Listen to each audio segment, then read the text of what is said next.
नमस्कार दोस्तों, मैं स्वागत करता हूं मेरे YouTube चैनल में। चलो शुरू करते हैं। दोस्तों, ये कहा जाता है कि जो कर्म हमने पहले किए हैं उनका फल हमें आज मिलता है, और जो कर्म हम आज करते हैं उसका फल बाद में मिलेगा। तो ऐसी कोई व्यवस्था क्यों नहीं हुई कि जो कर्म हम आज करें उसका फल आज ही मिल जाए? क्या हमें अपने कर्मों का फल इसी जन्म में मिलता है? अगर हाँ, तो हमारे पिछले जन्मों के कर्मों का क्या होता है, और हमें अपने पिछले जन्मों के कर्मों का फल कैसे और कब मिलता है? दोस्तों, आपने अक्सर सुना होगा कि किसी व्यक्ति के साथ अचानक कुछ बहुत अच्छा हुआ या किसी के साथ बहुत बुरी घटना हो गई, और जब हम किसी से उस अच्छी या बुरी बात का कारण पूछते हैं तो वे अक्सर कहते हैं कि यह सब उनके कर्मों का फल है। अगर किसी के साथ कुछ अच्छा हुआ तो इसका मतलब है कि उसने कभी ना कभी किसी के साथ कुछ अच्छा किया होगा, और अगर किसी के साथ कुछ बुरा हुआ तो उसने कभी ना कभी किसी के साथ कुछ बुरा किया होगा। कोई भी व्यक्ति अपने कर्मों के परिणाम से कभी नहीं बच सकता। आज नहीं तो कल हमें अपने कर्मों का फल मिलता ही है। तो इस बात में कितनी सच्चाई है, हम आज इस वीडियो में जानेंगे, इसलिए वीडियो को अंत तक जरूर देखें। नमस्कार दोस्तों, विचार गुताम बुद्धाचे YouTube चैनल में आप सभी का दिल से स्वागत है। दोस्तों, यह प्राचीन काल के समय की बात है। एक राज्य में एक राजा रहते थे। वह महान धर्मात्मा परमेश्वर के भक्त थे। उन्होंने एक बार अपने राज्यों में ठाकुर जी का मंदिर बनवाया और एक पंडित को उसका पुजारी नियुक्त किया। वह पंडित महान सदाचारी धर्मात्मा और संतोषी था। वह राजा से कभी कोई याचना और नहीं कोई मांग करता था। राजा भी उसके स्वभाव पर बहुत प्रसन्न था। उसने राजा के मंदिर में पूजा करते हुए कई वर्ष गुजार दी। उसने कभी भी राजा से किसी प्रकार का कोई प्रश्न नहीं किया। कुछ समय बाद राजा के यहाँ एक बेटा का जन्म हुआ। पूजा करता था।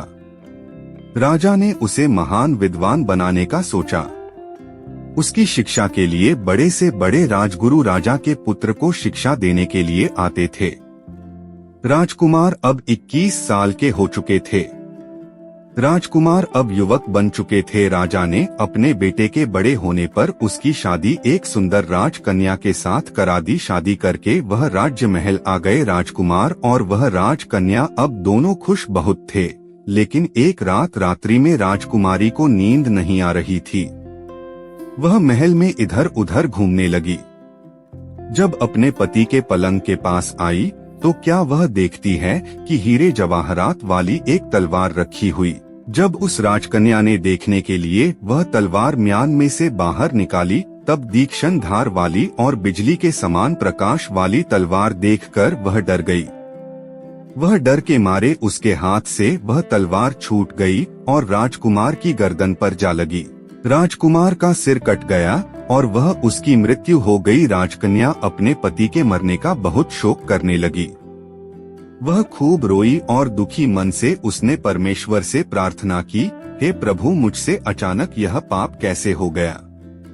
मेरे पति की मृत्यु मेरे ही हाथों हो गई। आप तो जानते ही हैं, परंतु मैं किसी को भी यह सच नहीं बता सकती हूँ, क्योंकि इससे मेरे माता पिता और सास ससुर को कलंक लगेगा तथा इस बात पर कोई विश्वास भी नहीं करेगा। सुबह जब पुजारी जी कुएं पर स्नान करने आए तो राजकन्या ने उसको देखकर जोर जोर से रोना शुरू किया और इस प्रकार कहने लगी कि मेरे पति को कोई मार कर चला गया। इतनी देर में सारे लोग इकट्ठे हो गए और राजा साहब आकर पूछने लगे, किसने मेरे पुत्र को मारा है? वह राजकन्या कहने लगी, मैं जानती तो नहीं कि कौन था, परंतु उसे ठाकुर जी के मंदिर में जाते देखा था। तुरंत राजा समेत सब लोग ठाकुर जी के मंदिर में आए तो पंडित को पूजा करते हुए देखा। उन्होंने उसको गिरफ्तार कर लिया और राजा ने पूछा, तुमने राजकुमार को क्यों मारा? पंडित ने कहा, मैंने राजकुमार को नहीं मारा, मैंने तो उनके राजमहल में भी कभी नहीं गया और नहीं कभी देखा है। इसमें ईश्वर साक्षी है महाराज, बिना देखे किसी पर अपराध का दोष लगाना ठीक नहीं है। पंडित की तो कोई बात ही नहीं सुनता था। कोई कुछ कहता था तो कोई कुछ। राजा के दिल में बार बार विचार आता था कि यह पंडित निर्दोष है। परंतु बहुतों के कहने पर राजा ने पंडित से कहा, मैं तुम्हें प्राणदंड तो नहीं देता, लेकिन जिस हाथ से तुमने मेरे पुत्र को तलवार से मारा है, तुम्हारा वह हाथ काटने का आदेश देता हूँ। ऐसा कहकर राजा ने उसका हाथ कटवा दिया। इस पर पंडित बहुत पीड़ा हुई। वह कुछ दिन दुखी रहा और राजा को अधर्मी मानने लगा। उसके बाद उस राज्यों को त्याग कर चला गया। वह खोज करने लगा कि कोई विद्वान ज्योतिषी मिलते तो बिना किसी अपराध के हाथ काटने का कारण उससे पूछो। किसी ने उसे बताया कि यहाँ से कुछ मील दूर गांव में एक विद्वान ज्योतिषी रहते हैं। तब वह पंडित उनके घर पर पहुँचा गया। ज्योतिषी कहीं बाहर गए थे। उसने उनकी धर्मपत्नी से पूछा, माताजी, आपके पति ज्योतिषी जी महाराज कहाँ गए हैं? तब उस स्त्री ने अपने मुख से अयोग्य दुर्लभ शब्द कहे, जिनको सुनकर वह पंडित हैरान हुआ और मन ही मन कहने लगा कि मैं तो अपना हाथ कटने का कारण पूछने आया था, परंतु अब इनका ही हाल पहले पूछूंगा। इतने में ज्योतिषी आ गया। घर में प्रवेश करते ही ब्राह्मणी ने अनेक दुर्लभ शब्द कहकर उनका तिरस्कार किया, परंतु ज्योतिषी जी चुप रहे और अपनी स्त्री को कुछ भी नहीं कहा। बाद में वे अपनी गधी पर बैठे। पंडित को देखकर ज्योतिषी ने उनसे कहा, कहिए पंडित जी, कैसे आना हुआ? पंडित ने कहा, आया तो था अपने बारे में पूछने के लिए, परंतु पहले आप अपना हाल बताइए। क्या आपकी पत्नी अपनी जुबान से आपका इतना तिरस्कार क्यों करती है, जो किसी से भी नहीं सहा जाता और आप सहन कर लेते हैं? इसका कारण क्या है? पंडित जी की बात सुनकर ज्योतिषी ने कहा, यह स्त्री मेरी पत्नी नहीं, मेरा कर्म है। दुनिया में जिसको भी देखते हो, अर्थात भाई हो या पुत्र, शिष्य हो या पिता, गुरु संबंधी, जो कुछ भी है, सब अपना कर्म ही है। यह स्त्री नहीं, मेरा किया हुआ कर्म ही है, और यह भोगे बिना कटेगा अपना किया हुआ जो भी कुछ शुभ अशुभ कर्म है, वही भोगना होता है। बिना भोगे तो सभी जन्मों के गुजरने पर भी कर्म नहीं टल सकता।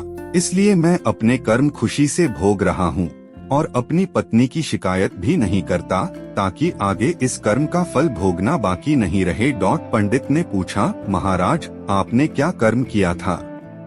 ज्योतिषी ने कहा, सुनिए, पूर्व जन्म में मैं एक कौवा था और मेरी पत्नी एक हिरनी थी, और मेरा स्वभाव बहुत दुष्ट था। इसलिए वह जब भी वह जंगल में घास खाने जाती थी, तब मैं उसके शरीर पर चोट मारकर उसे दुखी करता था। जब दर्द के कारण वह कूदती थी तो इसकी परेशानी देखकर मैं बहुत खुश होता था। मेरे डर के कारण वह जंगल से बाहर नहीं निकलती थी, किंतु मैं इसको ढूंढता फिरता था। यह वहाँ जहाँ मिले वहीं से दुखी करता था। आखिर मेरे द्वारा बहुत सताए जाने पर दुखी होकर यह गांव से 10-12 मील दूर जंगल में चली गई। वहां नदी के किनारे वन में हरा हरा घास खाकर और मेरी चोटों से बचकर सुखपूर्वक रहने लगी। लेकिन मैं इसके बिना नहीं रह सकता था। इसको ढूंढते ढूंढते मैं उसी वन में जा पहुंचा और वहां इसे देखते ही मैं इसकी पीठ पर जोर से चोंच मारी तो मेरी चोंच इसकी पीठ की हड्डी में चुभ गई। इस पर इसने अनेक प्रयास किए, फिर भी चोंच नहीं निकली। मैंने भी चोंच निकालने का बहुत प्रयत्न किया, मगर ना निकली। पानी के भय से ही यह दुष्ट मुझे छोड़ देगा, ऐसा सोचकर यह नदी में प्रवेश कर गई, परंतु वहाँ भी मैं अपनी चोंच निकाल ना पाया। आखिर में यह घने प्रवाह में प्रवेश कर गई। नदी का प्रवाह तेज होने के कारण हम दोनों बह गए और बीच में ही मर गए। तब नदी के प्रभाव से यह तो ब्राह्मणी बनी और मैं महान ज्योतिषी बन गया। अब वही मेरी पत्नी हुई, जो अपने मुख से गाली निकालकर मुझे दुख देगी, और मैं भी अपने पूर्व कर्मों का फल समझकर सहन करता रहूंगा। इसका दोष नहीं मानूंगा, क्योंकि यह किए हुए कर्मों का ही फल है। इसलिए मैं शांत रहता हूँ। तब ज्योतिषी ने पंडित से कहा कि सब अपने कर्मों का ही बोलते हैं। तब ज्योतिष ने कहा कि हे पंडित जी, आपकी क्या समस्या है? पंडित ने अपना सब समाचार कहानी ज्योतिषी को सुनाई और पूछा, अधर्मी पापी राजा ने मुझ निरपराध का हाथ क्यों कटवा? मुझे वह पाप की सजा मिली है जो मैंने कभी किया ही नहीं। तब ज्योतिषी ने कहा, राजा ने आपका हाथ नहीं कटवाया, आपके कर्म ने ही आपका हाथ कटवाया है। तब पंडित ने कहा, किस प्रकार? तब ज्योतिषी महाराज ने बताया कि पूर्व जन्म में आप एक तपस्वी थे और राजकन्या एक गाय थी तथा राजकुमार कसाई था। वह कसाई जब गाय को मारने लगा तब गाय बेचारी जान बचाकर तपस्वी के सामने से जंगल में भाग गई। पीछे से कसाई आया और तपस्वी पूछा कि इधर कोई गाय आई थी क्या? तपस्वी इन्हें प्रण कर रखा था कि झूठ नहीं बोलूंगा। आठ जिस तरफ गाय गई थी उस तरफ तपस्वी ने हाथ से इशारा किया तो कसाई ने जाकर गाय को मार डाला। नदी के किनारे वह उसको ले जा रहा था, इतने में ही उस जंगल से शेर आया। गाय और कसाई दोनों को खाकर गंगा जी के किनारे ही उनकी हड्डियां उसमें बह गई। गंगा जी के पुरताप से कसाई को राजकुमार और गाय को राजकन्या का जन्म मिला एवं पूर्वजन्म के किए हुए उस कर्म ने एक रात्रि के लिए उन दोनों को इकट्ठा किया। क्यों कि कसाई ने गाय को एक सरिये से मारा था, इसी कारण राजकन्या के हाथों अचानक तलवार गिरने से राजकुमार का सिर कट गया और वह मर गया। इस तरह अपना फल देकर कर्म निवृत्त हो गया। ज्योतिषी ने कहा, पंडित जी से कहा, तुमने जो हाथ का इशारा रूप कर्म किया था उस पाप का कर्म ने तुम्हारा हाथ कटवा दिया है, इसमें तुम्हारा ही दोष है, किसी अन्य का नहीं। ऐसा निश्चय कर सुखपूर्वक रहो। कर्म फल का भोग टलता नहीं, कितना सहज है। यदि हम इस कर्म सिद्धांत को मान ले और जान ले तो हम दुखी नहीं होंगे, बल्कि अपने चित्त की समता बनाए रखने में सफल होंगे। तो दोस्तों, कैसी लगी आपको ये कहानी? कमेंट सेक्शन में जरूर बताना। और दोस्तों, इस कहानी को आप अपने परिवार या मित्रों के साथ शेयर करके उन्हें भी इस कहानी से अवगत करा सकते हैं।